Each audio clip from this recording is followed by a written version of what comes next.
الحمد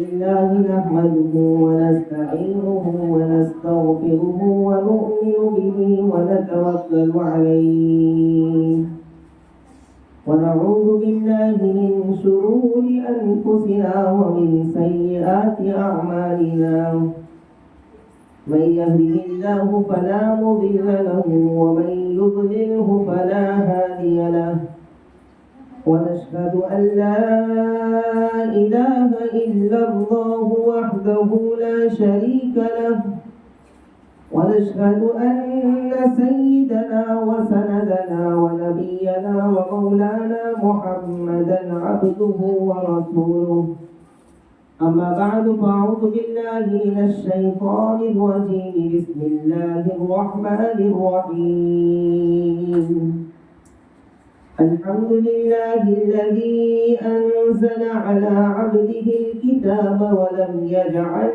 له عوجا قيما لينذر بأسا شديدا من لدنه ويبشر المؤمنين الذين يعملون الصالحات أن لهم أجرا حسنا ماكثين فيه أبدا وينذر الذين قالوا اتخذ الله ولدا ما لهم به من علم ولا لآبائهم كبرت كلمة تخرج من أفواههم إن يقولون إلا كذبا فلعلك باخع نفسك على آثارهم إن لم يؤمنوا بهذا الحديث أسفا إنا جعلنا ما على الأرض زينة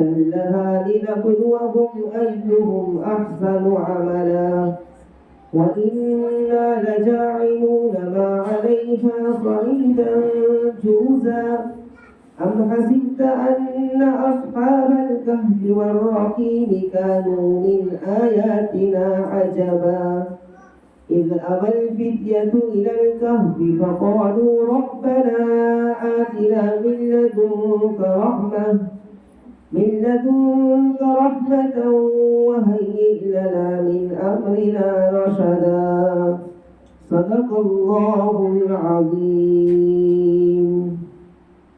محترم و مکرم میری پیاری ماؤں اور عزیز بہنوں، میں نے سورۃ الکہف کی شروع کی 10 آیت کریمہ تلاوت کی. سورۃ الکہف، سورہ کہف یہ قرآن کریم کی 18ویں سورتیں ہیں.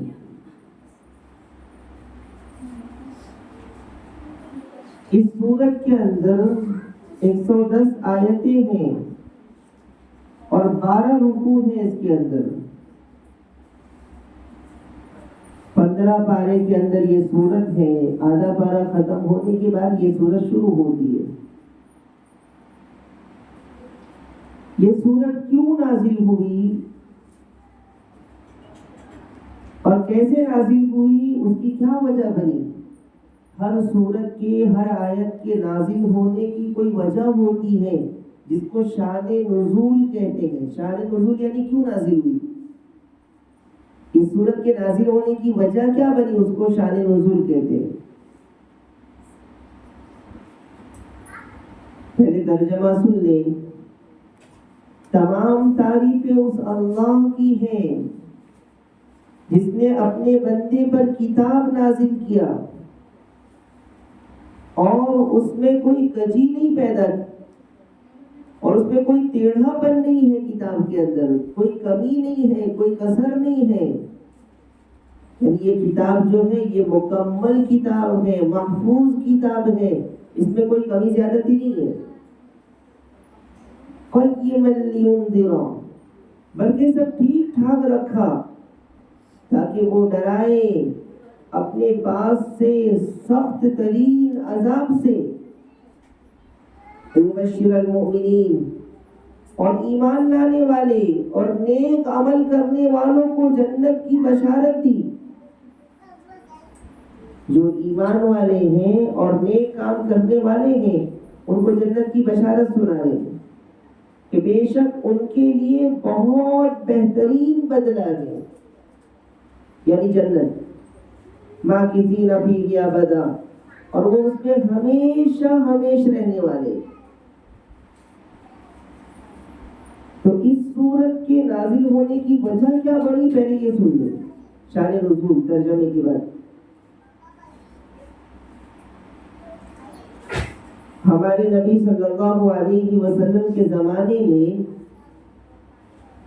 مشرکین مکہ کے جو مشرکین تھے، غیر مسلم لوگ تھے، انہوں نے وہاں سے 2 آدمی کو مدینہ کے یہودیوں کے پاس بھیجا۔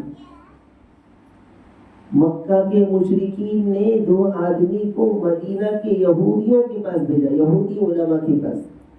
جیسے ہمارے پاس بڑے بڑے علماء ہوتے ہیں، ایسے اس زمانے کے اندر یہودیوں کے بڑے بڑے علماء ہوتے ہیں، تو ان کے پاس بھیجا تو وہ مکہ سے مدینہ آئے اور یہودی علماء سے ملاقات کی اور کہا کہ تم لوگ اس زمانے کے اندر جو شخص اپنے آپ کو نبی کہہ رہا ہے، نبی ہونے کا دعویٰ کر رہا ہے، تمہارے علماء یعنی یہودی علماء اس کے بارے میں کیا کہتے ہیں؟ تمہارے علماء یعنی یہودی علماء اس کے بارے میں کیا کہتے ہیں؟ تو انہوں نے کہا کہ تم جا کر کے ان سے 3 سوال کرو۔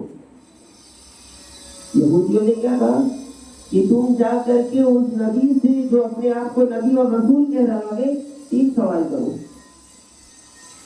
اگر وہ تینوں سوال کا جواب دے دے تو سمجھو کہ وہ رسول ہے، اگر 3 میں سے ایک سوال کا بھی جواب نہ دے سکے، تینوں سوال کا جواب نہ دے سکے تو سمجھو کہ نبی نہیں ہے۔ تو 3 سوال پوچھنے کے لیے کہا کہ اگر یہ 3 سوال کا جواب صحیح دے دے تو وہ نبی اور رسول ہے، اور 3 سوال کا جواب نہیں دے سکے تو سمجھو کہ وہ نبی اور رسول نہیں ہے۔ تو وہ کون سا سوال تھا؟ پہلا سوال یہ تھا کہ جاؤ اور جا کر کے ان سے پوچھو کہ وہ نوجوان جو اپنے ایمان کو بچانے کے لیے بادشاہ کے ظلم سے اپنے شہر سے نکل کر کے غار میں چھپ گئے تھے، اس کے حالات بتاؤ۔ پہلا سوال کیا کہ وہ کچھ نوجوان جو اپنے ایمان کو بچانے کے لیے بادشاہ کے ظلم سے اپنے شہر سے نکل کر کے غار میں جا کر چھپ گئے، تو ان کے حالات بتاؤ، وہ کون تھے، کیا تھے؟ یہ پہلا سوال کیا۔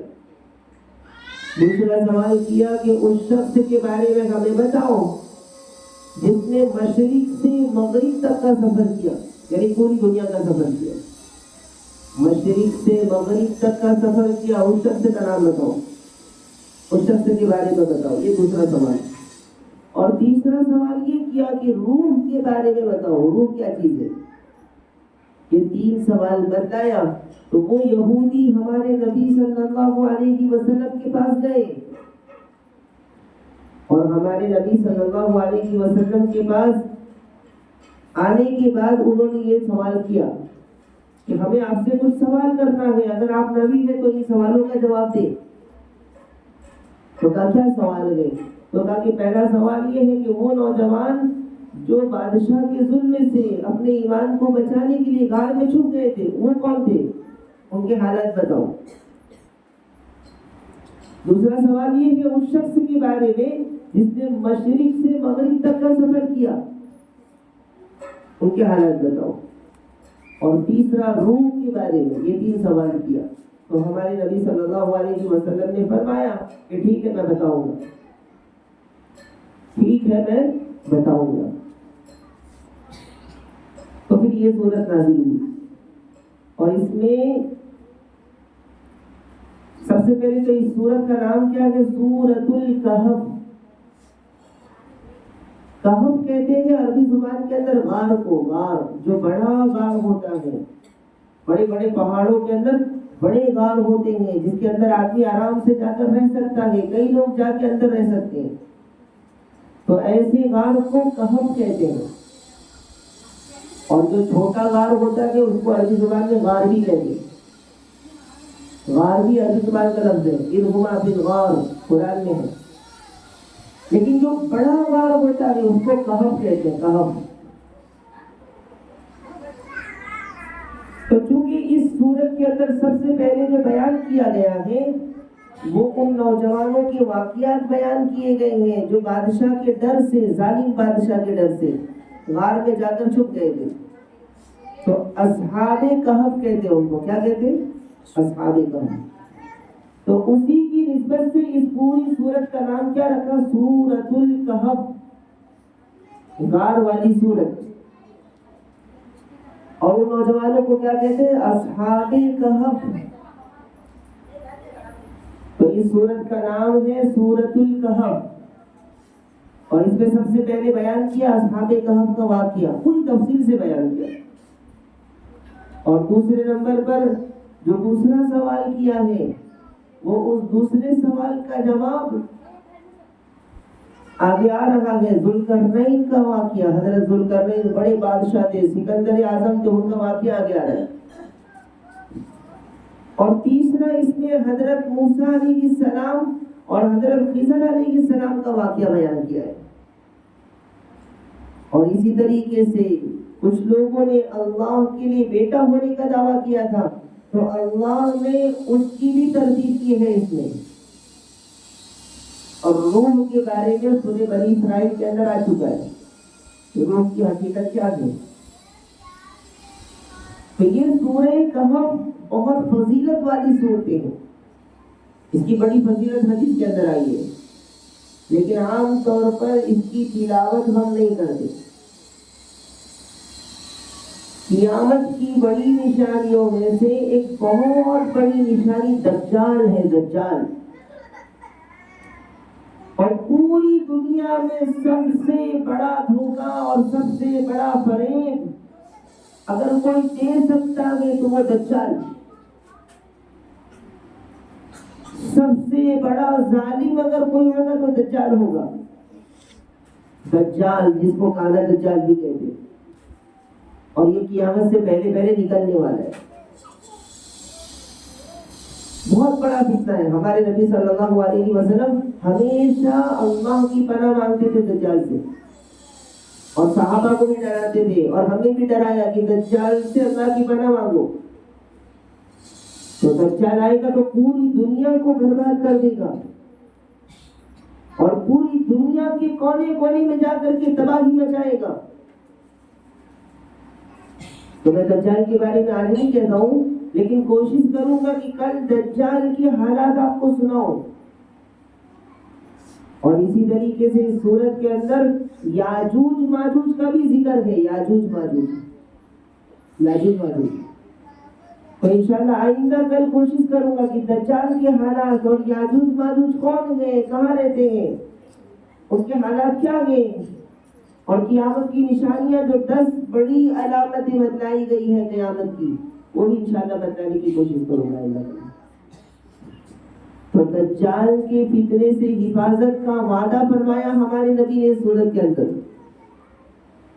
دجال کے فتنے سے ہمارے نبی صلی اللہ علیہ وسلم فرماتے ہیں، ابو سعید خدری سے مروی ہے، وہ فرماتے ہیں کہ من قرأ سورۃ الکہف لیلۃ الجمعۃ اضاء له من النور فيما بينه وبين البيت العتیق. کہا کہ جو انسان جمعہ کی رات میں سورہ کہف کی تلاوت کر لے گا تو سورہ کہف تلاوت کرنے کی برکت کیا ہوگی؟ تو کہا کہ اس کے پاس سے مکہ تک ایک نور ظاہر ہوگا. مکہ تک ایک نور ظاہر ہوگا. میں باہر بیٹھنے والی ماں اور بہنوں سے گزارش کروں گا کہ آواز بند کر دیں. یہ قرآن کا درس ہے. قرآن کے درس کے وقت بالکل بات نہیں کرنی چاہیے. بہت ادب کا تقاضا ہے. اور دوسری حدیث میں ہمارے نبی صلی اللہ علیہ وسلم نے فرمایا کہ جس نے سورہ کہف کی تلاوت کی فی لیلۃ الجمعۃ اضاء له من النور فیما بین الجمعتین، 2 جمعہ تک نور رہے گا. یعنی آج اگر سورہ کہف پڑھ رہا ہے جمعہ کے دن، اس جمعہ کو، تو اس جمعہ سے لے کر آئندہ جمعہ تک اس کے لیے نور کا سبب بنے گا. نور اللہ کا نور ہوگا، اور اللہ کا جب نور ہوگا تو ہر چیز سے حفاظت ہوگی. تو جمعہ کے دن سورج، جمعرات کی شام میں جب سورج ڈوب جائے، یعنی مغرب کا وقت ہو جائے، اس وقت سے لے کر کے جمعہ کے دن سورج ڈوبنے تک پڑھنا چاہیے. کسی وقت بھی پڑھ سکتے ہیں سورہ کہف، چاہے جمعرات کو رات میں پڑھ لیں یا جمعہ کے دن صبح پڑھیں. جمعہ کے دن سورج ڈوبنے سے پہلے سورہ کہف پڑھنی چاہیے.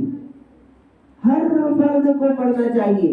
جو دجال کے فتنے سے بچنا چاہتا ہے ان کو چاہیے کہ وہ سورہ کہف پڑھے. اور کوئی معمولی فتنہ نہ سمجھے دجال کا، اللہ اس کو بہت طاقت دے گا، پوری دنیا کی دولت ہوگی. انشاءاللہ کل تفصیل سے سمجھاتا ہوں میں دجال کے بارے میں.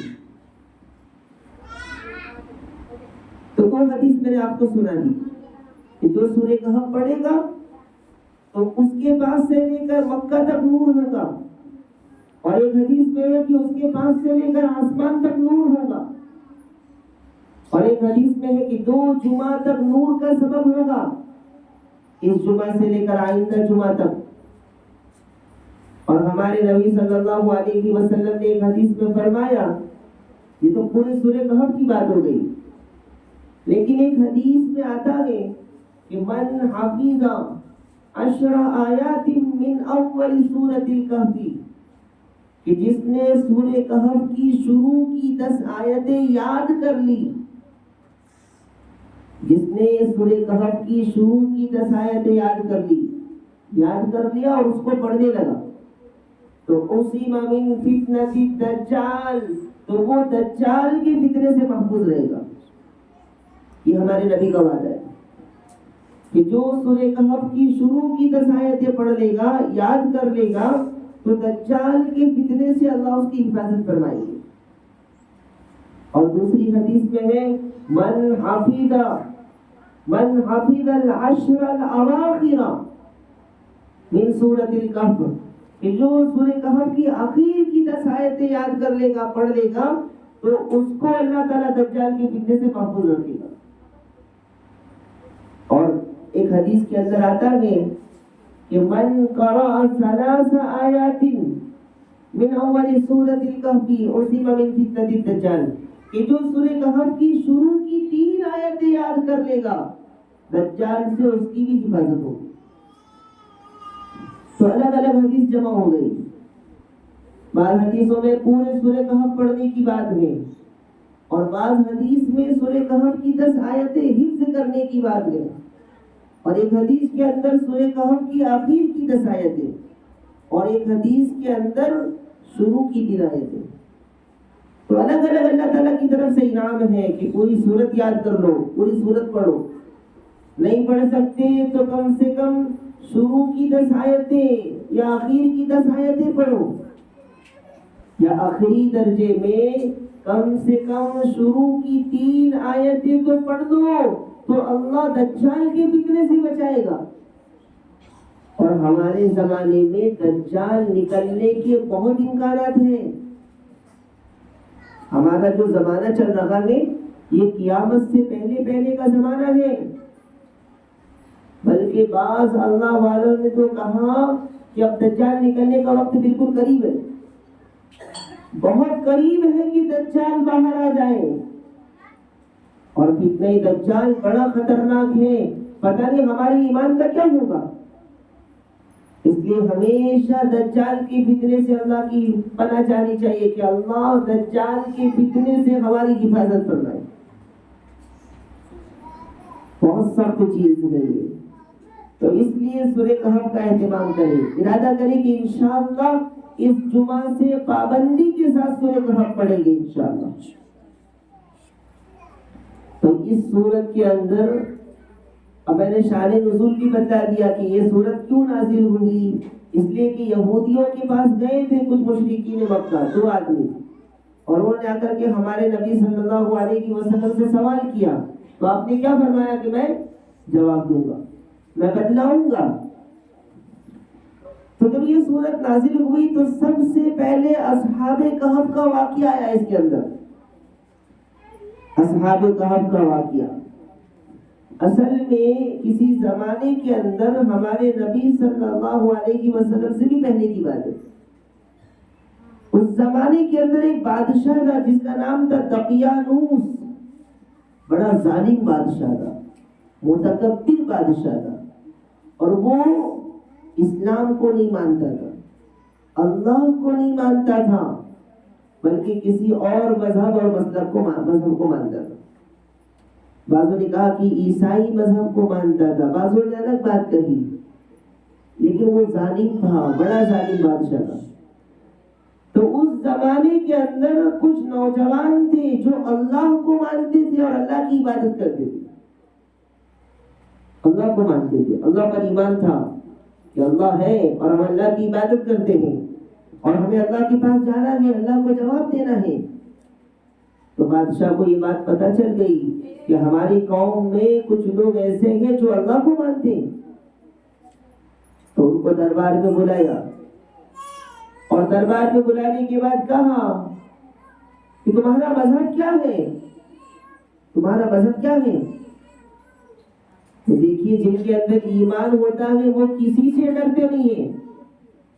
تو وہ نوجوان ڈرے نہیں کہ یہ ظالم بادشاہ ہے، ہمیں پھانسی دے دے گا یا ہمیں قتل کروا دے گا یا ہم پر ظلم کرے گا، کسی چیز کی پرواہ نہیں کی۔ اور اس میں سے ایک شخص کھڑا ہوا، ایک نوجوان، اور اس نے صاف صاف کہہ دیا کہ ہم اللہ کو مانتے ہیں، اللہ کی عبادت کرتے ہیں اور اللہ پر ہمارا ایمان ہے۔ یہ کہہ دیا اس نے، یہ اعلان کر دیا اس نے۔ تو پورا بادشاہ کا مجمع حیران ہو گیا، بادشاہ بھی حیران ہو گیا۔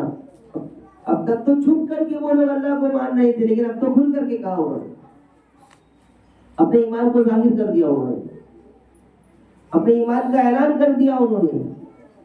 اب چونکہ وہ بڑے خاندان سے تعلق رکھتے تھے، اس لیے اچانک سے بادشاہ نے کوئی سزا نہیں سنائی، بلکہ ان کو مہلت دی کہ ٹھیک ہے آپ کے لیے کچھ وقت ہے، آپ سوچ کر کے اس کے بارے میں جواب دیں۔ تو وہ نوجوان محل سے باہر نکلے اور نکل کر کے انہوں نے آپس میں مشورہ کیا کہ اب بادشاہ ہمارے خلاف سازش کرنے والا ہے، اب اس شہر میں رہنا ہمارے لیے بہتر نہیں، اس شہر میں رہنا ہمارے لیے بہتر نہیں، چلو یہاں سے باہر چلے جاتے ہیں۔ تو انہوں نے کہا کہ باہر جائیں گے تو کہاں جائیں گے؟ اس لیے کہ اس زمانے کے اندر ہر جگہ آبادی نہیں ہوتی تھی، ہر جگہ آبادی نہیں ہوتی تھی۔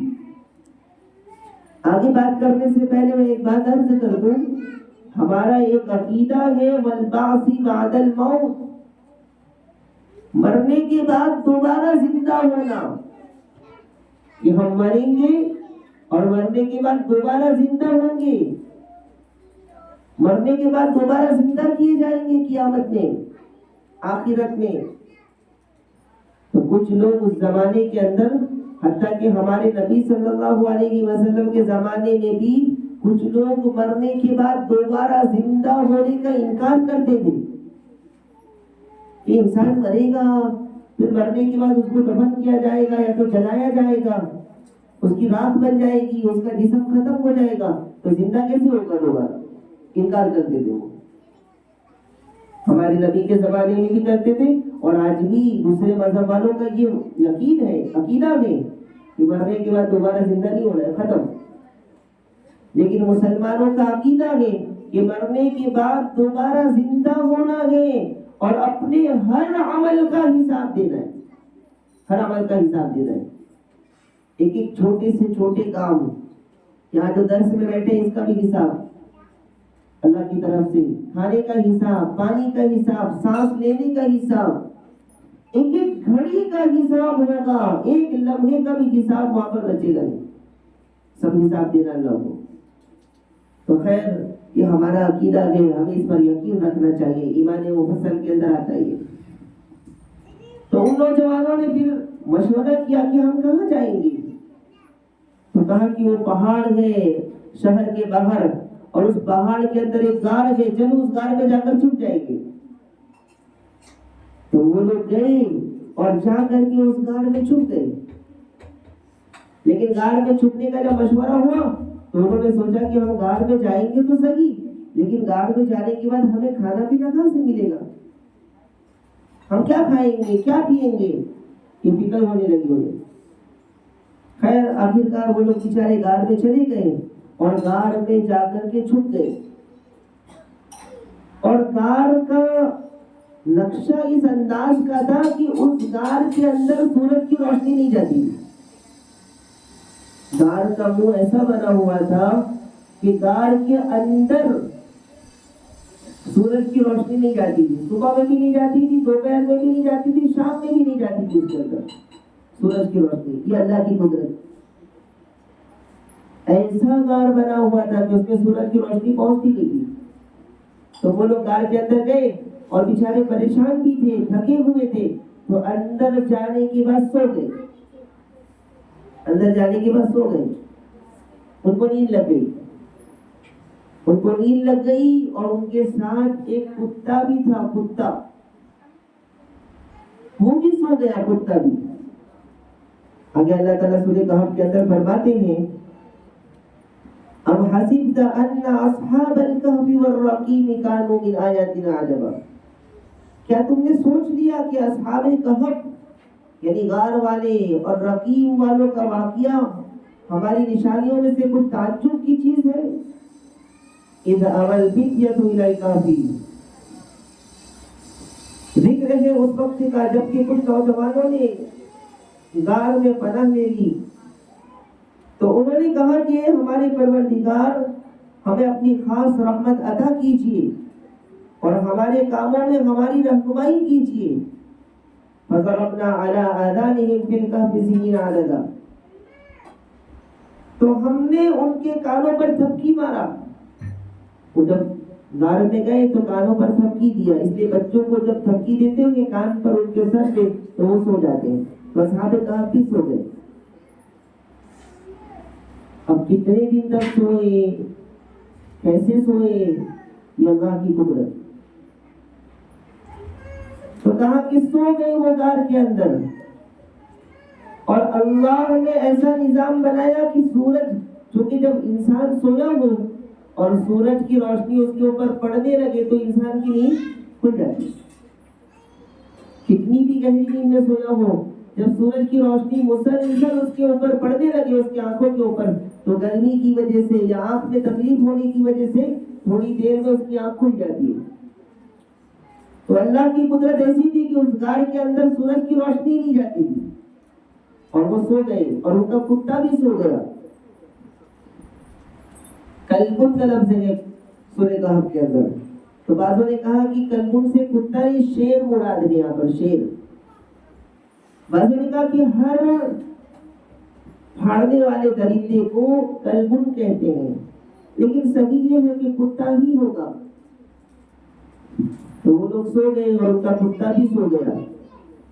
اب انسان اگر بہت دیر تک سویا رہے یا کسی کا جسم زمین پر پڑا رہے تو جسم، ظاہر سی بات ہے کہ زمین پر کوئی چیز بہت دیر تک پڑی رہے تو وہ دھیرے دھیرے دھیرے سڑ جاتی ہے۔ تو ایسے کہ جب وہ لوگ سوئے ہوئے تھے تو اگر بہت لمبے زمانے تک سوتے تو ان کا جسم بھی سڑ جاتا۔ تو اللہ تعالیٰ قرآن کریم میں فرماتے ہیں وَنُقَلِّبُهُمْ ذَاتَ الْيَمِينِ وَذَاتَ الشِّمَالِ، کہ ہم دائیں بائیں ان کو پھرا رہے تھے، یعنی ان کا کروٹ بھی بدل رہے تھے۔ اللہ تبارک و تعالیٰ کی طرف سے یہ نظام تھا کہ وہ سوئے تھے تو ان کا کروٹ بھی بدل رہا تھا، کبھی دائیں کروٹ ہوتے، کبھی بائیں کروٹ ہوتے۔ کہا کہ کتنے دن میں کروٹ بدلتا؟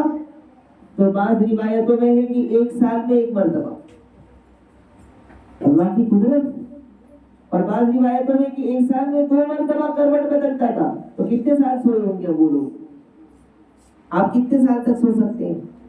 انسان 6 گھنٹے سوئے گا، 7 سوئے گا، 8 گھنٹے سوئے گا، 9 گھنٹے، پھر اس کے بعد خود نیند سے پریشان ہو جائے گا، سونا اس کے لیے مشکل ہو جائے گا، اور آخر وہ کنٹال کے کھڑا ہو جائے گا، بول ہو جائے گا وہ۔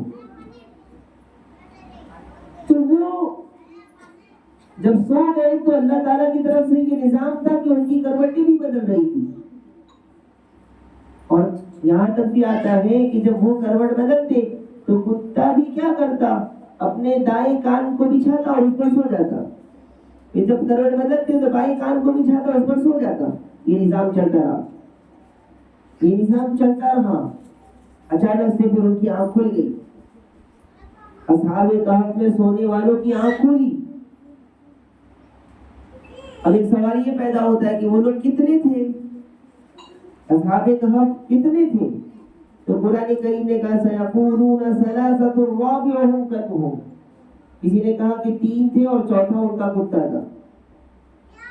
بعض لوگوں نے کہا خمسۃ سادسهم کلبهم کہ 5 لوگ تھے اور چھٹا ان کا کتا تھا. وَيَقُولُونَ سَبْعَةٌ وَثَامِنُهُمْ كَلْبُهُمْ اور کچھ لوگوں نے کہا کہ 7 لوگ تھے اور 8واں ان کا کتا تھا. لیکن آگے اللہ تعالیٰ فرماتے ہیں قُلْ رَبِّي کہہ دو کہ اللہ ہی بہتر جانتا ہے، اللہ ہی بہتر جانتا ہے کہ کتنے لوگ تھے. تو صحیح قول کے مطابق یہی پتہ چلتا ہے کہ 7 تھے اور 8واں ان کا کتا تھا. لیکن پھر بھی اللہ ہی بہتر جانتا ہے کہ ان کی تعداد کیا تھی. تو خیر ان کی آنکھ کھل گئی. جب آنکھ کھل گئی تو آنکھ کھلنے کے بعد انہوں نے ایک دوسرے سے سوال شروع کیا. کیا سوال شروع کیا؟ ایک دوسرے سے پوچھنے لگے کہ ہم لوگ کتنی دیر سوئے، ہم لوگ گھر میں کتنی دیر سوئے،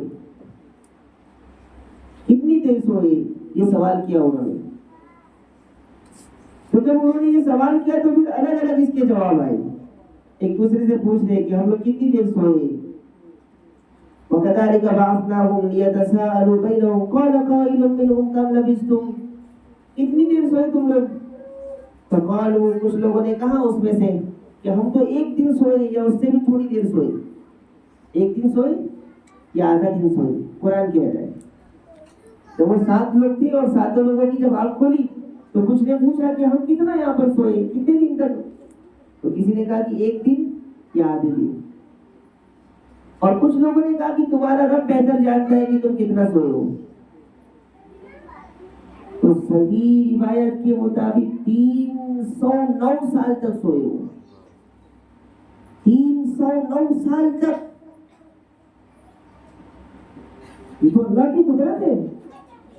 یہ سوئی نہیں کہ اللہ نے ایک نظام چلایا. اللہ تعالیٰ نے اپنی قدرت کا ظہور کیا کہ 309 سال تک سوئے. نہ بھوک لگی، نہ پیاس لگی، نہ آنکھ کھلی، نہ نیند ٹوٹی، کچھ بھی نہیں ہو. نہ جسم سڑا، نہ جسم گلا گاڑ کے اندر، نہ کوئی نقصان ہوا، کچھ بھی نہیں. اور 309 سال تک وہ سوتے رہے. اللہ کی کیسی قدرت. تو میری ماں اور بہنوں، اللہ ہر چیز پر قادر ہے. اللہ جو چاہے وہ کر سکتا ہے. اب یہ سونے والوں کو یقین نہیں ہو رہا ہے کہ ہم اتنے سال تک سوئے تھے. کہہ رہے کہ 1 دن سوئے تھے یا آدھا دن سوئے ہوں گے. جبکہ اللہ نے 309 سال تک سنایا. 5-6 نسلیں گزر جائیں 309 سال کے اندر.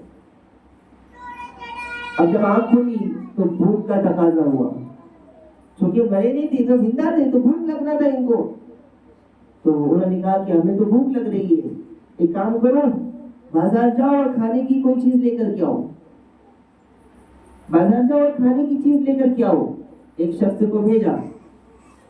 فَبَعَثُوا أَحَدَكُمْ بِوَرِقِكُمْ هَٰذِهِ إِلَى الْمَدِينَةِ انہوں نے ان میں سے ایک شخص کو بھیجا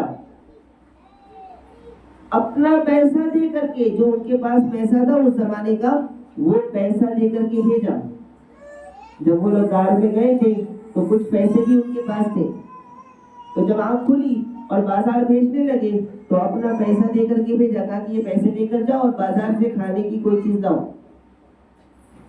لیکن کہا فَلْيَنْظُرْ دیکھو کہ بازار میں کون سی اچھی چیز کھانے کو ملتی ہے.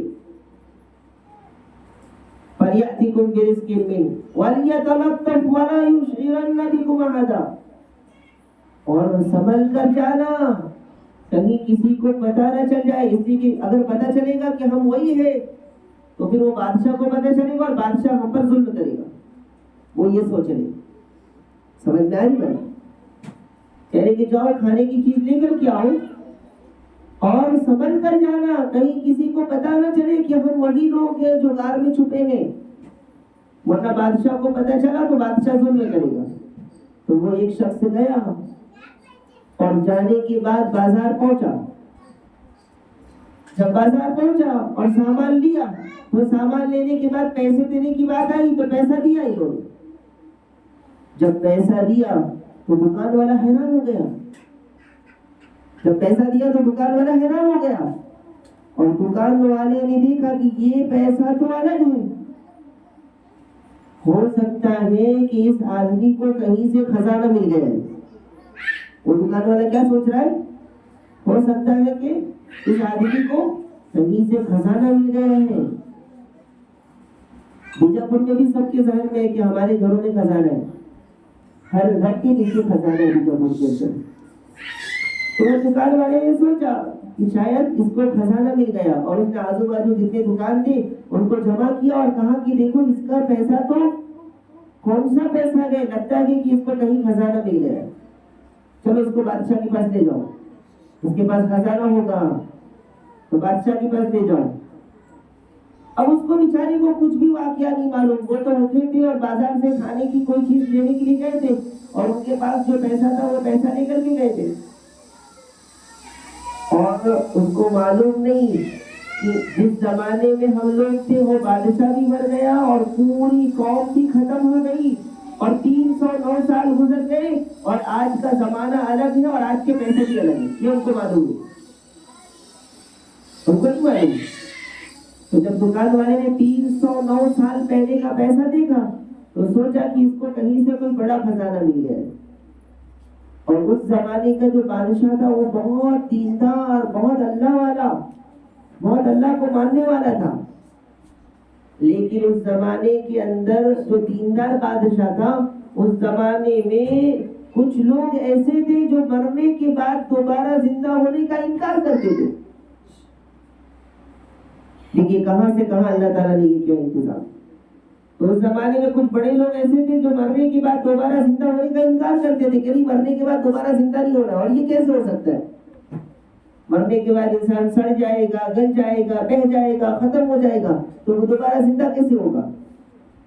یہ تو نہیں ہو سکتا۔ تو بادشاہ ان کو سمجھاتا رہا، لیکن وہ لوگ نہیں مانتے رہ گئے جو لوگ انکار کرتے تھے۔ تو بادشاہ نے دیکھا کہ یہ تو ماننے تیار نہیں ہے، تو بادشاہ اللہ سے دعا کرنے لگا کہ یا اللہ کچھ ایسا نظام بنا تاکہ ان کو یقین ہو جائے۔ تو اب وہ دکان والا اس شخص کو بادشاہ کے پاس لے کر کے گیا۔ تو بادشاہ کے پاس جب گیا تو بادشاہ کے سامنے پہنچا اور پیسہ دکھایا، تو بادشاہ کو سمجھ میں آ گیا کہ یہ وہ لوگ ہیں جو اصحاب کہف کہلاتے ہیں۔ کیسے پتہ چلا بادشاہ کو؟ اس لیے کہ شاہی خزانے کے اندر ایک تختی تھی، شاہی خزانے کے اندر، اور اس تختی میں یہ بات لکھی تھی کہ دقیانوس بادشاہ کے زمانے میں کچھ نوجوان ایمان لے آئے تھے، اور جب بادشاہ نے ان کو بلایا اور ظلم کرنے کی بات آئی تو وہ لوگ کسی غار میں جا کر کے چھپ گئے، اور ان کا نام بھی لکھا ہوا تھا اس تختی کے اندر۔ تو وہ بادشاہ جو دیندار تھا وہ دعا کرتا تھا کہ یا اللہ وہ نوجوان ہمیں اگر مل جائے تو آج کے لوگ یقین کر لیں کہ ہاں مرنے کے بعد دوبارہ زندہ ہونا ہے، اور اچھا ہوا تم آ گئے، میں تو کب سے تمہارا انتظار کر رہا تھا، تمہیں تلاش کر رہا تھا۔ تو بادشاہ بہت خوش ہو گیا، اللہ کا شکر ادا کیا، اور اس نے کہا کہ ہم فلاں غار میں چھپے ہوئے اور میرے دوست بھی ہیں۔ تو کہا کہ تم ملے، بہت بڑا اللہ کا احسان ہے، اس زمانے میں کچھ لوگ مرنے کے بعد دوبارہ زندہ ہونے کو نہیں مان رہے ہیں، انہیں سمجھ میں نہیں آتا کہ مرنے کے بعد دوبارہ زندہ کیسے ہوں گے، تو چلو ہمیں غار میں لے کر چلو اور غار والوں سے ملاؤ۔ تو وہ لے کر کے چلا اور غار پہنچا، تو ایک روایت میں آتا ہے کہ غار میں جو اصحاب کہف تھے انہوں نے بادشاہ کا استقبال کیا، ان کی خوش آمدید کی اور ان کے ساتھ اچھا معاملہ کیا، اور بادشاہ پوری قوم کو لے کر کے گیا تھا اور دکھایا کہ دیکھو یہ لوگ اس زمانے کے اندر، اس بادشاہ کے زمانے میں یہاں غار میں آ کر چھپے تھے اور سو گئے تھے، اور 309 سال کے بعد یہ اٹھے گئے، تو یہ کیسے زندہ رہے؟ ان کو اللہ نے کیسے زندہ کیا اور ان کو اللہ نے کیسے اٹھایا؟ ایسے ہی مرنے کے بعد ہمیں بھی زندہ ہونا ہے، اور اللہ ہر چیز پر قادر ہے، انہیں سمجھایا۔ تو وہ لوگ مان گئے. اب تک نہیں مان رہے تھے، لیکن جب اپنی آنکھوں سے دیکھ لیا کہ 350 سال کے عرصے میں بھی انسان دوبارہ زندہ ہو رہا ہے، تو انہوں نے یقین کر لیا، انہوں نے مان لیا. پھر بادشاہ جیسے وہاں سے باہر نکلا اور بادشاہ چلا گیا، تو ایک روایت پہ آتا ہے کہ اصحاب کہف کا انتقال ہو گیا، اس لیے کہ اللہ نے ایک خاص مقصد کے لیے انہیں زندہ کیا تھا. اب وہ مقصد پورا ہو گیا، وہ مقصد پورا ہو گیا تو پھر وہ انتقال کر گئے. جیسے قدرتی طور پر انسان کا انتقال ہوتا ہے، انتقال ہو گیا، کتے کا بھی انتقال ہو گیا. تو اصحاب کہف ساتھ تھے، اور اصحاب کہف کے ناموں کی بڑی فضیلت ہے. اگر اس کے ناموں کو پرچی پر لکھ کر کے کسی کے سر میں بہت درد ہوتا ہو تو اس پرچی کو جس پر اصحاب کہف کے نام لکھے گئے ہیں، اگر کوئی اپنے سر میں، اپنے ٹوپی کے اندر، اپنی اوڑھنی میں اگر لگا لے تو ان ناموں کی برکت سے اللہ شفا عطا فرمائے، کیونکہ اللہ کے بہت نیک بندے تھے. بعض بزرگوں نے لکھا ہے، لیکن ان کے نام بڑے مشکل ہے اس زمانے کے نام. یہ جو بازار گیا تھا اس کا نام تھا تملیخا. ایسے ہی سب کے نام ہیں، دو ناموں کی بڑی فضیلت. اللہ کے کیسے نیک بندے ہوں گے؟ پوری قوم اللہ کو نہیں مانتی تھی، اس قوم کے اندر یہ 7 نوجوان کھڑے ہوئے اور انہوں نے اللہ کو مانا اور کار میں جا کر چھپ گئے، تو اللہ کے پاس ان کا کتنا بڑا مقام ہوگا. تو ہمارے نبی صلی اللہ علیہ وسلم نے جو 2 لوگ جو سوال کرنے آئے تھے ان کو بتلایا اصحاب کہف کا واقعہ. اور اصحاب کہف کا واقعہ بیان کرتے وقت اللہ تبارک و تعالیٰ نے ام حسبت ان اصحاب الکہف والرقیم، رقیم کا لفظ فرمایا. اب یہ رقیم کیا ہے؟ تو الگ الگ قول ہے اس کے بارے میں. کہا کہ رقیم اس علاقے کو کہتے ہیں جس علاقے کے اندر یہ غار تھا، اس کو رقیم کہتے ہیں. بعضوں نے کہا کہ جس پہاڑ کے اندر غار تھا اس پہاڑ کا نام تھا رقیم، اس پہاڑ کا نام تھا رقیم، اس لیے رقیم بھی کہا. الگ الگ قول ہے اس کے اندر. تو اصحاب کہف کا واقعہ اور مشرکوں کو بتایا کہ تم نے جو سوال کیا تھا ان نوجوانوں کے بارے میں، ان کا واقعہ یہ ہے. اور قرآن کریم کی آیت کریمہ نازل ہوئی. اس میں ایک سبق یہ بھی ملتا ہے کہ جب وہ مشرکین سوال کرنے کے لیے آئے، دھیان سے سنیں، جب وہ مشرکین سوال کرنے کے لیے آئے تو ہمارے نبی صلی اللہ علیہ وسلم نے کیا فرمایا کہ میں بتلاؤں گا، میں بتلاؤں گا. تو ہمارے نبی صلی اللہ علیہ وسلم نے یہ سوچا کہ میرے پاس وحی آ جائے گی تو میں ان کو بتلا دوں گا. کل تک وحی آتی ہوگی، شام میں وحی آ جاتی ہوگی، یا پھر آئندہ کل وحی آتی ہوگی تو میں ان کو بتلاؤں گا. تو شام میں بھی وحی نہیں آئی، آئندہ کل بھی وحی نہیں آئی، اس کے بعد والے دن بھی نہیں آئی، اس کے بعد والے کئی دن تک وحی نازل نہیں ہوئی، کئی دن تک وحی نازل نہیں ہوئی. وَلَا تَقُولَنَّ لِشَيْءٍ إِنِّي فَاعِلٌ ذَلِكَ غَدًا إِلَّا أَن يَشَاءَ اللَّهُ. ہمارے نبی نے کہا کہ میں کل بتلاؤں گا، تو وحی آنا بند ہو گئی. ہمارے نبی صلی اللہ علیہ وسلم غلطی سے پاک ہے، ہر عیب سے پاک ہے.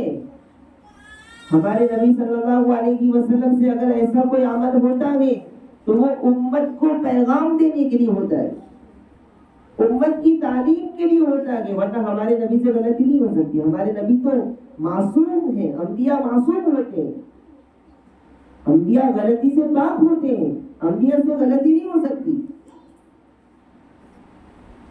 تو ہمارے نبی صلی اللہ علیہ وسلم پر پھر یہ آیت کریمہ نازل ہوئی کہ کبھی بھی کسی کام کے بارے میں یہ مت کہو کہ میں کرنے والا ہوں، کبھی بھی کسی کام کے بارے میں یہ مت کہو کہ میں کرنے والا ہوں. اب ذرا ہم سوچیں کہ ہمارا کیا حال ہے. کسی کام کے بارے میں کبھی بھی یہ مت کہو کہ میں کرنے والا ہوں، میں جانے والا ہوں، میں بولنے والا ہوں. ہاں مگر یہ کہ اللہ چاہے الا ان یشاء اللہ. تو ہر کام جو کرنے والے ہیں، ہر کام جو آپ کرنے والے ہیں، دکھانے والے ہیں، بولنے والے ہیں، اس میں انشاءاللہ بولو. ایک شخص تھا، اس کے پاس بہت پیسے تھے، بہت پیسے تھے.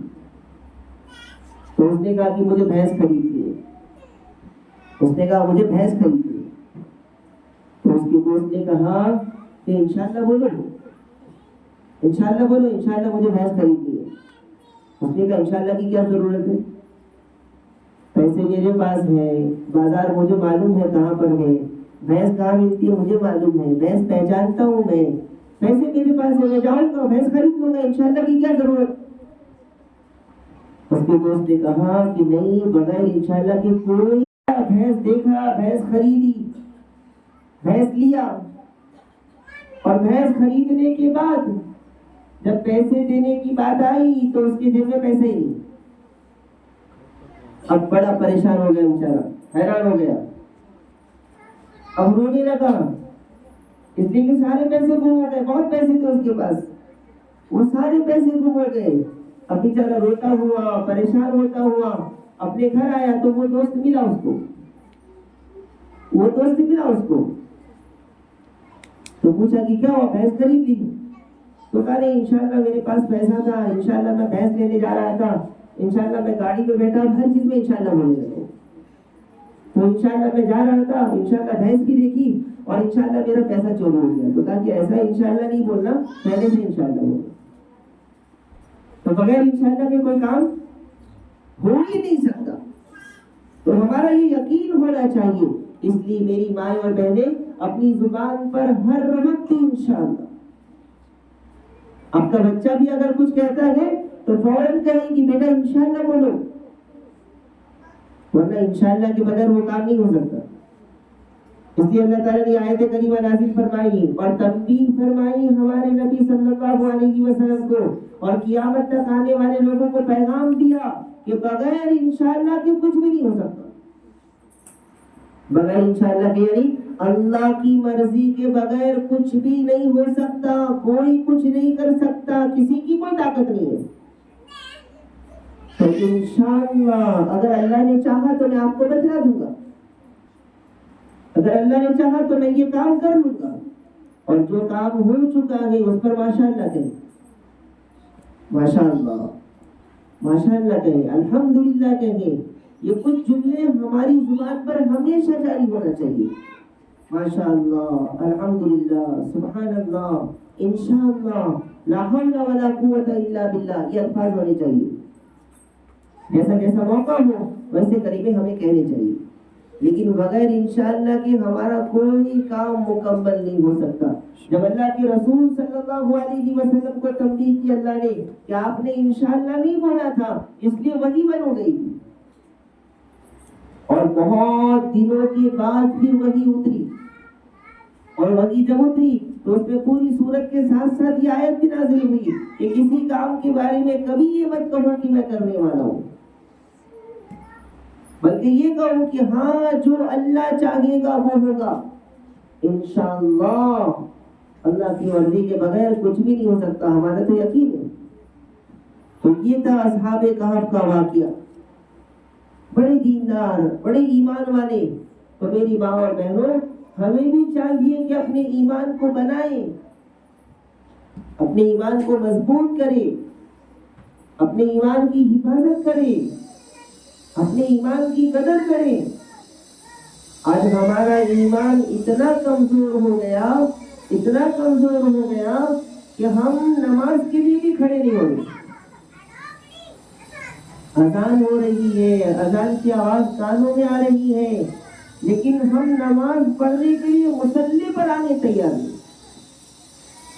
ایک بہت بڑے بزرگ ہیں، وہ فرماتے ہیں کہ تمہارا ایمان تمہیں نماز کے لیے نہیں کھڑا کر سکتا، تمہارا ایمان تمہیں مصلی تک نہیں لا سکتا، تو جنت پہ کیسے لے کے جائے گا؟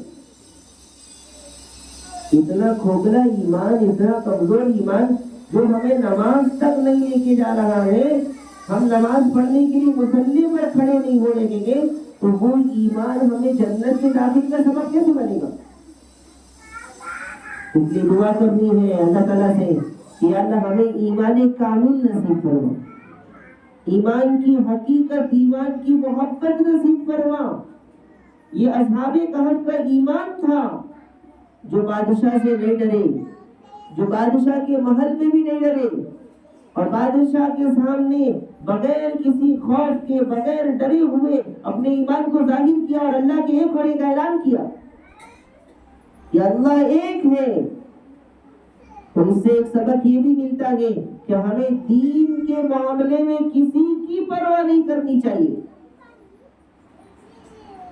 دین کے معاملے میں کسی کی پرواہ نہیں کرنی چاہیے۔ جہاں دین کا مسئلہ آ جائے، جہاں شریعت کا مسئلہ آ جائے، وہاں کسی کی پرواہ نہیں کرنی چاہیے۔ اللہ کے علاوہ کسی سے ڈرنا نہیں چاہیے، اللہ کے علاوہ کسی کی پرواہ نہیں کرنی چاہیے دین کے معاملے میں۔ لیکن یہ اس وقت ہوگا جب کہ ایمان بنے گا، جب کہ ایمان بنے گا۔ آج بہت سارے رسم و رواج میں، بہت سارے جو اسلامک طریقے سے ہٹ کر کے، سنت سے ہٹ کر کے ایسے رسم و رواج کو کرنے کے لیے ہم کیا کہتے ہیں؟ اگر نہیں کریں گے تو لوگ کیا بولیں گے؟ ہمارے خاندان کے لوگ کیا بولیں گے؟ ہمارے معاشرے کے لوگ کیا بولیں گے؟ ہمارے گھر والے کیا بولیں گے؟ تو یہ دین کے معاملے میں کسی کی پرواہ کیوں؟ دین کے معاملے میں اللہ کو راضی کرنا ہے۔ سارے رسم و رواج، سارے غیر طریقے اس کو اللہ کے لیے چھوڑنا ہے، اور پورا خاندان، پورا پریوار، پورا محلہ، پورا سماج اگر مجھے اس شریعت کے خلاف عمل کو نہ کرنے پر اگر برا کہے تو مجھے پرواہ نہیں کرنی چاہیے۔ میں تو اللہ کی مانوں گا، اللہ کی مانوں گا، اور میں اللہ پر ایمان رکھتا ہوں۔ میرا اللہ جو کہے گا، میرے نبی جو فرمائیں گے وہ میں کرنے تیار ہوں۔ کتنی سنتیں ایسی ہیں جس پر جان بوجھ کر کے ہم لوگ عمل نہیں کرتے، اور کتنی سنتیں ایسی ہیں کہ جن کو جان بوجھ کر کے ہم چھوڑ رہے ہیں۔ معلوم ہے کہ یہ سنت کے خلاف ہے، معلوم ہے کہ یہ شریعت کے خلاف ہے، معلوم ہے کہ یہ اللہ کو ناراض کرنے والا عمل ہے، پھر بھی ہم بغیر جھجک کے کرتے ہیں، اور ہمارے دل میں خیال ہی نہیں آتا کہ اللہ کو کیا جواب دیں گے، اللہ کو کیا بتائیں گے۔ تو یہ ہمارے ایمان کا حال ہے۔ تو آگے وہ بزرگ فرماتے ہیں کہ جو ایمان ہمیں گناہ سے نہیں بچا رہا ہے، کیونکہ ہم مسلمان ہیں اور گناہ سے نہیں بچ رہے، ہم ایمان والے ہیں، ہمارا ایمان ہمیں جھوٹ بولنے سے نہیں روک رہا ہے، ہم ایمان والے ہیں، ہمارا ایمان ہمیں غیبت سے نہیں روکتا ہے، ہمیں چغلخوری سے نہیں روکتا، حرام کھانے سے نہیں روکتا، سود سے نہیں روکتا، پٹی سے نہیں روکتا، رشوت سے نہیں روکتا، سب کے حرام سود کے پیسوں سے نہیں روکتا، تو وہ ایمان کیا ہمیں عذاب قبر سے روکنے کا سبب بنے گا؟ جو ایمان ہمیں گناہ سے نہیں بچا رہا ہے، کیا ایسا کمزور ایمان ہمیں قبر کے عذاب سے بچائے گا؟ کیا ہمیں لگتا ہے کہ ایسا کمزور ایمان ہمیں جہنم سے بچانے کا سبب بنے گا؟ اس لیے کبھی تنہائی میں بیٹھ کر سوچے تو صحیح کہ ہمارے ایمان کا کیا حال ہے، ہمارا ایمان کیسا ہے۔ ہمارے نبی صلی اللہ علیہ وسلم نے فرمایا حاسبوا قبل ان تحاسبوا، اپنا حساب کرو اس سے پہلے کہ قیامت میں تمہارا حساب کتاب ہو۔ اپنا حساب کرو کہ میں کیا کر رہا ہوں، اور میری زندگی کیسی گزر رہی ہے، اور اللہ کا خوف میری دل میں کتنا ہے، اور میرا ایمان کتنا مضبوط ہے۔ اگر کسی موقع پر ہم کسی رسم و رواج کو کر رہے ہیں، غیر شرعی عمل کو کر رہے ہیں، تو یاد رکھیں یہ ہمارے ایمان کے کمزور ہونے کی علامت۔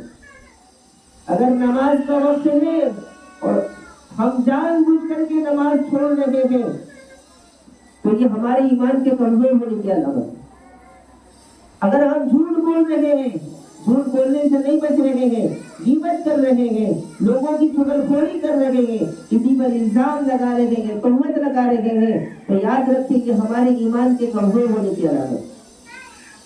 اگر ہمارے گھروں میں ٹی وی ہے اور اپنے گھروں میں ٹی وی چلا کر کے ہم اس میں بے حیائی کی چیز دیکھ رہے ہیں، اس پہ گانے سن رہے ہیں، تو یاد رکھیں کہ ہمارے ایمان کے کمزور ہونے کی علامت۔ اگر ہمارے بچوں کو فیشن کے کپڑے پہنا کر کے، اگر ہمارے بچوں کو غیر شرعی لباس پہنا کر کے ہم خوش ہو رہے ہیں، تو یاد رکھیں یہ بھی ہمارے ایمان کے کمزور ہونے کی علامت۔ ہمارے گھروں کے اندر حرام مال کھایا جا رہا ہے، سود کھایا جا رہا ہے، حرام مال ہم پکا رہے ہیں، کھلا رہے ہیں، یہ سب ہمارے ایمان کے کمزور ہونے کی، مردہ ہونے کی علامت۔ اس کا مطلب کہ ہمارا ایمان اندر سے مر چکا ہے، ہمارا ایمان اندر سے کھوکھلا ہو چکا ہے، کمزور ہو چکا ہے۔ تو ان واقعے سے ہمیں یہی سبق ملتا ہے کہ ہمارا ایمان مضبوط ہونا چاہیے، اور ایمان مضبوط ہوگا عمل کے ذریعے۔ گناہوں سے بچنے سے ایمان میں نور پیدا ہوگا۔ تو ارادہ کریں کہ انشاءاللہ آج سے کبھی بھی اللہ کی نافرمانی نہیں کریں گے انشاءاللہ، اور ہمارے نبی صلی اللہ علیہ وسلم کی ہر سنت پر عمل کرنے کی کوشش کریں۔ اور جب ہمیں پتہ چل جائے کہ یہ عمل سنت کے خلاف ہے تو ہم بالکل بھی اس پر عمل نہیں کریں گے۔ جب ہمیں پتہ چل جائے کہ یہ عمل سنت کے خلاف ہے تو ہم کسی بھی حال میں اس پر عمل نہیں کریں گے انشاءاللہ، تاکہ لوگ ہمیں کچھ بھی کہیں۔ اور حرام کا مسئلہ ایسا ہوتا ہے کہ ہمارے رشتہ داروں میں کچھ لوگ ایسے ہوتے ہیں، ہمارے تعلقات میں کچھ لوگ ایسے ہوتے ہیں جن کے گھر کا کھانا پینا ہمارے لیے جائز نہیں ہوتا، اور اس موقع پر ہم ان کا کھانا کھانے جاتے ہیں۔ یا ہم لوگ ایسے سماج میں رہتے ہیں جہاں غیر مسلم بھی ہیں، اور ان کے گھر پر کوئی ایسا پوجا ہو رہا ہے اور وہاں ہمیں کھانے کی دعوت دی جا رہی ہے، تو مسلمان بلا جھجک چلے جاتے اور ان کے تہوار میں، ان کے پوجا میں شریک ہو کر کے، ان کا کھانا کھا کر کے جب ان سے پوچھا جاتا ہے تو وہ یہی کہتے ہیں کہ نہیں، اگر نہیں گئے تو سامنے والا برا بن جائے گا، اگر نہیں گئے تو سامنے والا ناراض ہو جائے گا، اگر نہیں کیا تو سامنے والے کا دل ناراض ہوگا۔ تو دو ہی آپشن ہمارے پاس ہے، یا تو اس کو ناراض کرے یا اللہ کو ناراض کرے، یا تو اس کو خوش کرے یا اللہ کو خوش کرے۔ تو ہمارا مزاج یہ ہونا چاہیے کہ دین کے معاملے میں ہم کسی کی پرواہ نہیں کریں، جو اللہ کہے گا، جو قرآن کہے گا، جو حدیث کہے گی، جو نبی کی سنت سے تعلیم ملے گی، اسی پر عمل کریں گے، اس کے علاوہ کسی پر عمل نہیں۔ چاہے کوئی ناراض ہو جائے تو ہو جائے، لیکن ہمیں اس کی پرواہ نہیں ہوگی انشاءاللہ۔ یہ مزاج ہونا چاہیے ہمارا۔ تو یہ اصحاب کہف کا واقعہ ہوا، اور یہ سورت بڑی فضیلت کی ہے، تو اس سورت کو پڑھنے کا معمول بنا لیں۔ کب پڑھنا ہے؟ جمعہ کے لیے، جمعرات مغرب سے لے کر کے جمعہ مغرب سے پہلے تک جب بھی موقع ملے اپنے کام سے فارغ ہو جائے اور اس سورت کی ضرور بھی ضرور تلاوت کریں انشاءاللہ۔ ہم سب کریں گے انشاءاللہ، تجوید کے ساتھ کریں، صحیح انداز میں ان صورتوں کو یاد کریں، تاکہ جب میں ان صورتوں کی تلاوت کروں تو صحیح تلاوت ہو، غلط تلاوت نہ ہو۔ اگر کسی کو بالکل بھی قرآن پڑھنا آتا ہے تو پوری پڑھے، اگر کسی کو بالکل بھی قرآن پڑھنا نہیں آتا تو کم سے کم شروع کی 10 آیتیں ضرور پڑھیں، اور وہ بھی نہیں آتا تو 3 آیتیں یاد کر لیں، ورنہ یاد رکھیں دجال کا فتنہ بڑا خطرناک ہے۔ دجال کا واقعہ کل انشاءاللہ جب آئے گا تو پتہ چلے گا، اس کی حکومت، اس کی طاقت اللہ نے اس کو دے رکھی ہوگی، اس لیے کہ یہ قیامت کی علامت ہوگی، قیامت کی بڑی نشانی، سب سے بڑی نشانی، جو 10 بڑی نشانیاں ہیں اس میں سے ایک نشانی دجال۔ مسلم شریف کی حدیث میں ہمارے نبی صلی اللہ علیہ وسلم نے قیامت کی 10 نشانیاں بیان فرمائی، بڑی علامت کبریٰ جس کو کہتے ہیں، علامت کبریٰ۔ ایسے تو چھوٹی نشانی بہت ساری ہے، لیکن 10 بڑی نشانیوں میں سے ایک نشانی دجال، اور اسی میں سے ایک بڑی نشانی یاجوج ماجوج۔ تو یہ سب قریب ہے کہ دجال بھی نکلے اور یاجوج ماجوج بھی نکلے. اس لیے ہمیں ایسی دعاؤں کا، ایسی صورتوں کا بہت اہتمام کرنا چاہیے. خود بھی پڑھے، اپنے بچوں کو بھی پڑھوائے، خود بھی یاد کرے، اپنے بچوں کو بھی یاد کروائے. آپ کا بچہ اگر چھوٹا ہے تو اس کے سامنے تلاوت کرے، اس کو گود میں لے کر کے تلاوت کرے، اس کو پاس میں بٹھا کر کے تلاوت کرے، تو انشاءاللہ اس کو خود بخود یاد ہوگا. اس کو خود بخود یاد ہوگا. چھوٹے بچے نقال ہوتے ہیں، ہماری ہر بات کو ریکارڈ کر لیتے ہیں، ہماری ہر بات کی کاپی کرتے ہیں. تو جب آپ چھوٹے بچوں کے سامنے بار بار پڑھیں گے، ہر جمعہ کو تلاوت کریں گے، وہ بچہ سنے گا تو سنتے سنتے اس کو یاد ہو جائے گا. تو یہ معمول ہونا چاہیے ہمارا، ہمارے گھر کا رواج ہونا چاہیے کہ ایسی صورتوں کی پابندی کریں اور پابندی کے ساتھ ایسی صورتوں کی تلاوت کریں. ایک بہت بڑے بزرگ ہیں حضرت شیخ عبد القادر جیلانی نور اللہ مرکزہ. ان کا واقعہ، ان کے والد کا واقعہ وقت نہیں ہے. تو حضرت شیخ عبد القادر جیلانی رحمۃ اللہ علیہ ایسے ہی دنیا میں نہیں آ گئے. ان کے ماں باپ بڑے نیک تھے، ان کی ماں کا بہت لمبا واقعہ ہے، ان کے والد کا بھی بہت بڑا واقعہ ہے. تو خیر مختصر یہ کہ حضرت شیخ عبد القادر جیلانی رحمۃ اللہ علیہ کو ان کے والد مدرسے لے کر کے گئے اور مدرسے کے استاد کے پاس جا کر کے بٹھایا اور کہا کہ حضرت آج پہلا دن ہے میرے بچے کا، میرے بچوں کو آپ پڑھائیں. جب ان کے والد صاحب چلے گئے تو والد صاحب جانے کے بعد استاد نے پڑھانا شروع کیا. نہیں آنے والے بچے کو پہلے الف با اعوذ باللہ بسم اللہ پڑھایا جاتا ہے. تو حضرت شیخ عبد القادر جیلانی رحمۃ اللہ علیہ کو جب ان کے استاد نے بلایا اور پڑھانا شروع کیا کہ پڑھو اعوذ باللہ، تو حضرت شیخ عبد القادر جیلانی نے اعوذ باللہ پڑھا، بسم اللہ پڑھا، سورہ فاتحہ پڑھی اور پوری سورہ بقرہ کی تلاوت کی. پوری سورہ بقرہ، وہ بھی حفظ دیکھ کر نہیں. ابھی تو مدرسے میں لائے تھے، ابھی چھوٹے تھے. ان کے استاد حیران ہو گئے. ان کے ابا تو بول کے گئے کہ آج مکتب مدرسے لے کر کے آ رہے ہیں. تو ان کے والد صاحب کو بلایا اور کہا کہ حضرت آپ نے اپنے بچے کو اس سے پہلے کون سے مدرسے میں ڈالا تھا؟ کہا کسی مدرسے میں نہیں ڈالا تھا، پہلی بار زندگی میں اس کو مدرسے میں آپ کے پاس لا کے چھوڑا ہے. کہا ایسا کیسے ہو سکتا ہے؟ اس کو تو پوری سورہ بقرہ یاد ہے اور تجوید کے ساتھ یاد ہے. وہ بھی حیران ہو گئے کہ سورہ بقرہ یاد کیسے ہوئی. تو اپنی بیوی کے پاس گئے، عبد القادر جیلانی کی ماں کے پاس گئے، ان کو پوچھا کہ بچے کو سورہ بقرہ کیسے یاد ہو گئی. تو انہوں نے کہا کہ الحمدللہ جب بھی میں اس بچے کو دودھ پلاتی تھی تو وضو کرتی تھی اور وضو کرنے کے بعد سورہ بقرہ تلاوت کرتے کرتے دودھ پلاتی تھی، تو ہو سکتا ہے کہ اس کی برکت سے سورہ بقرہ اس کو یاد ہو گئی. تو ایسا رہتا ہے ماحول. جب مائیں ایسی ہوگی تو بیٹا شیخ عبد القادر جیلانی بنے گا. مائیں ایسی دیندار ہوں گی تو شیخ عبد القادر جیلانی بنے گا. اور جب ماں ایک ہاتھ میں بچے کو لے کر دودھ پلائے گی اور دوسرے ہاتھ میں موبائل ہوگا، بچے کو گود میں لے کر دودھ پلا رہی ہے، شوہر بھی بازو میں ہے، دوسرے رشتے دار بھی ہیں اور ماں ٹی وی دیکھ رہی ہے اور ٹی وی میں گانے اور سیریل چل رہے ہیں. ایک بار بچہ ماں کو دیکھتا ہے، ایک بار ٹی وی کو دیکھتا ہے، تو وہ بچہ پھر کیسا بنے گا. اس لیے میری مائیں اور بہنیں اپنے گھر کے ماحول کو پاکیزہ بنائیں، اپنے ایمان کو بنائیں، اپنے بچوں کی فکر کریں. آپ کی دنیا کی سب سے بڑی اللہ کی قیمتی نعمت آپ کے لیے آپ کی اولاد ہے. اس کو ضائع مت ہونے دیں. اپنا سب کچھ چھوڑنا پڑے تو چھوڑ دیں. آپ اپنے کام کو کم کر دیں، کھانا بنانے کی کام کو کم کر دیں، لیکن سب سے پہلے اس اولاد کی تربیت کریں. ایک وقت ہے، وہ وقت چلا جائے گا تو پھر اس کی تربیت نہیں ہوگی. ایک ٹائم ہوتا ہے، بچپن کا زمانہ، جب بچوں کے اندر ماننے کی صفت ہوتی ہے، وہ وقت نکل گیا، آپ مر جائیں گے سر پیٹ پیٹ کر کے، وہ بچہ نیک نہیں بنے گا. میں اللہ تعالیٰ سے دعا کرتا ہوں اللہ تبارک و تعالیٰ سب سے پہلے مجھے اور ہم سب کو اور پوری امت کو عمل کرنے کی توفیق عطا فرمائے.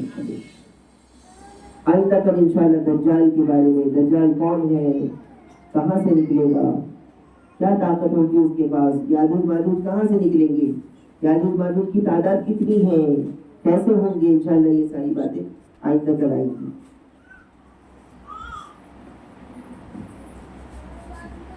بسم الله الرحمن الرحيم اللهم صل على محمد وعلى آل محمد كما صليت على إبراهيم وعلى آل إبراهيم إنك حميد مجيد اللهم بارك على محمد وعلى آل محمد كما باركت على إبراهيم وعلى آل إبراهيم إنك حميد مجيد لا إله إلا أنت سبحانك إني كنت من الظالمين ربنا ظلمنا أنفسنا وإن لم تغفر لنا وترحمنا لنكونن من الخاسرين استغفر الله الذي لا إله إلا